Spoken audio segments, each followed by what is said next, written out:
जय हिंद। आज का टॉपिक है राखी गढ़ी, एक पुरातात्विक स्थल। राखी गढ़ी हरियाणा के हिसार जनपद में सूखी दृश्यवती वर्तमान चौतांग नदी के बाईं तट पर स्थित है। यह प्राचीन सरस्वती नदी की सहायक नदी थी। राखी गढ़ी में 7 टीलों के अवशेष प्राप्त होते हैं। यह लगभग 118 हेक्टेयर क्षेत्र में फैला हुआ है। ये सभी टीले राखी खास एवं राखी शाहपुर नामक 2 पंचायतों के मध्य फैले हैं। इन टीलों की अधिकतम ऊंचाई 18 मीटर तक है।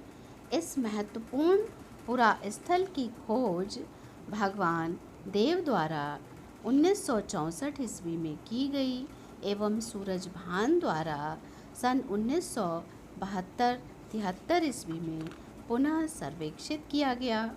इस स्थल का उत्खनन भारतीय पुरातत्व सर्वेक्षण के पुरातत्व संस्थान द्वारा डॉक्टर अमरेंद्र नाथ एवं चंडीगढ़ मंडल के डॉक्टर फणिकांत मिश्र के संयुक्त निर्देशन में सन 1997-98 ईस्वी में किया गया। तत्पश्चात सन 1998-99 एवं 1999 और 2000 ईस्वी में उत्खनित कार्य कराया गया। उत्खनन में मुख्य रूप से 2 सांस्कृतिक कालों के अवशेष प्राप्त होते हैं, प्राक हड़प्पा संस्कृति और विकसित हड़प्पा संस्कृति। प्राक हड़प्पा संस्कृति को 2 उपभागों में अ और ब में विभक्त किया गया है। अ पूर्व नगरीकरण संस्कृति। इस काल में 3 संरचनात्मक स्तर के अवशेष प्राप्त हुए। पहला, मिट्टी से निर्मित चबूतरे। दूसरा, वृत्ताकार संरचना। इसमें सूखी ईंटों का प्रयोग हुआ है। इसके किनारों पर गर्त स्तंभ भी हैं। तीसरा, आयताकार संरचना है जिसकी माप 2.2 गुणे 1.6 मीटर है तथा इसमें प्रयुक्त ईंटों की माप 33 गुणे 24 गुणे 9 सेंटीमीटर है। फर्स्ट बी, प्रारंभिक नगरीकरण। इस स्तर से कई आयताकार संरचनाएं प्राप्त हुई हैं जिनकी माप 3 गुणे 2.4 मीटर है तथा इसके निर्माण में कच्ची ईंटों का प्रयोग हुआ है। ईंटों का अनुपात 3:2:1 है। इन संरचनाओं से जले हुए फर्श का भी साक्ष्य मिला है। इनके साथ चूल्हे भी हैं। ये सभी संरचनाएं एक ही दिशा के अनुरूप निर्मित हैं। मृद्भांडों में कालीबंगा के 6 प्रकारों के साथ अन्य पात्र भी मिले हैं जिसकी उत्पत्ति हाखरा से हुई थी।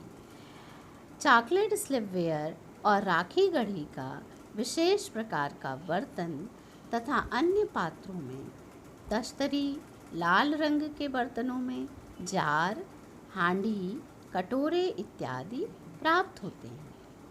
इनमें काले रंग से चित्रण किया गया है जिसमें क्षैतिज रेखाएं, पट्टियाँ, धारियाँ, त्रिभुज, पीपल की पत्ती, सूर्य, ज्यामितीय अलंकरण, पौधों एवं सींगों को भी चित्रित किया गया है।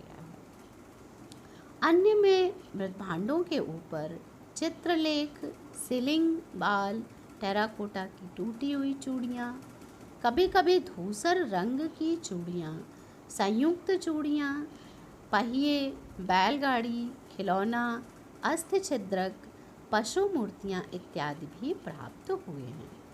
पाषाण निर्मित सिल लोढ़े, ताम्र के कांटे, चूड़ियाँ, बाणाग्र और शंख के मनके भी मिले हैं। सेलखड़ी के मनके मिले हैं। चर्ट, ब्लेड, टेराकोटा की मोहरें भी प्राप्त हुई हैं। अब दूसरा, विकसित हड़प्पा संस्कृति। इस काल का जमाव मुख्यतः RGR-2 पर है। यहाँ पर उत्खननकर्ता ने दुर्ग क्षेत्र स्वीकार किया था। जब यहाँ पे लोग उत्खनन करने गए, आर्कियोलॉजिस्ट गए, तो उन्होंने इस क्षेत्र को दुर्ग क्षेत्र माना। इस क्षेत्र में आवासीय संरचनाएं हैं, जिसमें एक विशाल चबूतरा है जो लगभग 40 गुणे 14 मीटर चौड़ा है। ये सभी कच्ची ईंटों के द्वारा ही निर्मित हैं। इन पर यज्ञ वेदियाँ प्राप्त होती हैं। इस टीले के किनारे चौड़ी रक्षा प्राचीर के सभी अवशेष प्राप्त होते हैं और इसके अतिरिक्त RGR-1, RGR-4 एवं RGR-5 पर भी विकसित हड़प्पा कालीन संरचनाओं के अवशेष प्राप्त हुए हैं, जिसमें आवास, आंगन, गलियां और चूल्हे भी हैं। इनमें से कुछ भवन शिल्पियों द्वारा प्रयोग किए जाते थे, क्योंकि उक्त घरों के चूल्हों के भीतर मुष्टिका और जली हुई राख प्राप्त हुई है।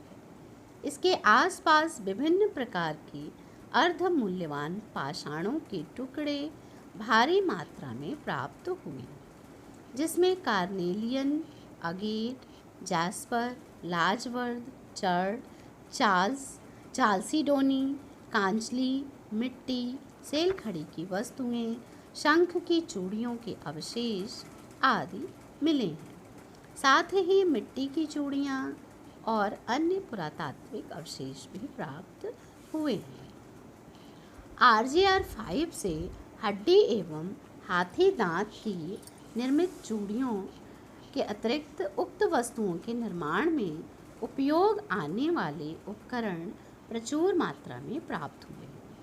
इस टीले से हड्डी एवं हाथी दांत के अनेक टुकड़े प्राप्त हुए हैं, जिनसे कई प्रकार की वस्तुएं, जैसे हड्डी से बने वस्तुओं में बाल में लगाने का पिन, जिसे हेयर पिन कहते हैं, आँखों में सुरमा लगाने के लिए शलाका पिन, स्टिक, लिखने के लिए स्टाइलस, बाणाग्र, भाला एवं हाथी दांत से निर्मित कंघी, शतरंज के पासे, वाट आदि का निर्माण किया गया था। RGR-7 से हड़प्पा कालीन 11 शवाधानों का निर्माण किया गया।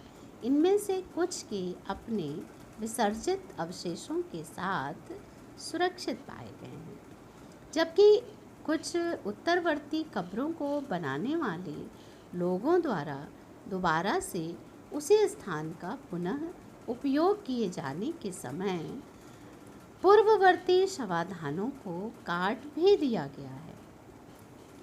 शवों के साथ पात्रों को सर की तरफ रखा गया है।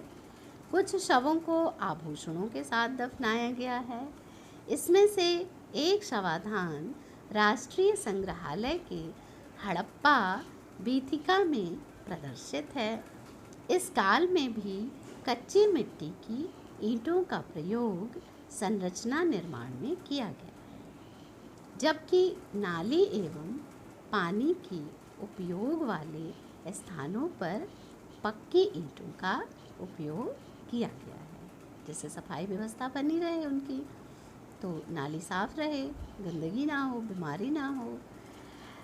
और ये आगे जो है, इस पुरा स्थल से मुख्य मृत भांडों में लाल रंग के, कुछ धूसर रंग के कतिपय बिना चमकदार वाले छिद्रित पात्र, गोबलेट, साधारण तस्तरी, वॉश, जार, वेसल्स, तसला, नाद इत्यादि मिले हैं मृत भांड। इन पर काले रंग का चित्रण अभिप्राय जैसे पीपल की पत्ती, मयूर, मत्स्य आदि भी प्राप्त हुए हैं, पर डिज़ाइन बनी है। विभिन्न प्रकार के पालतू एवं जंगली पशुओं की अस्थियां तथा गेहूं, जौ, बथुआ के बीज भी प्राप्त हुए हैं। चावल की भूसी भी मिली है। महत्वपूर्ण पुरावशेषों में स्वर्ण की पट्टी, अंगूठी, मनके, रजत, तांबे, शंख एवं मिट्टी की चूड़ियाँ और पच्चीकारी युक्त सादे मन की भी प्राप्त हुई।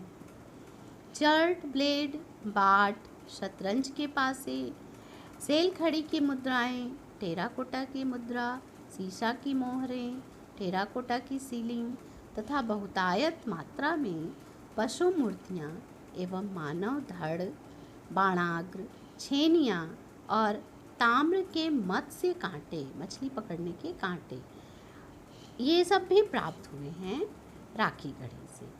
तो राखी गढ़ी एक बहुत ही महत्वपूर्ण पुरातात्विक स्थल है जहाँ से ये अनमोल पुरातात्विक अवशेष प्राप्त हुए हैं, जिनसे तत्कालीन संस्कृति के विषय में जानकारी प्राप्त होती है। आज के लिए इतना ही। धन्यवाद। जय हिंद।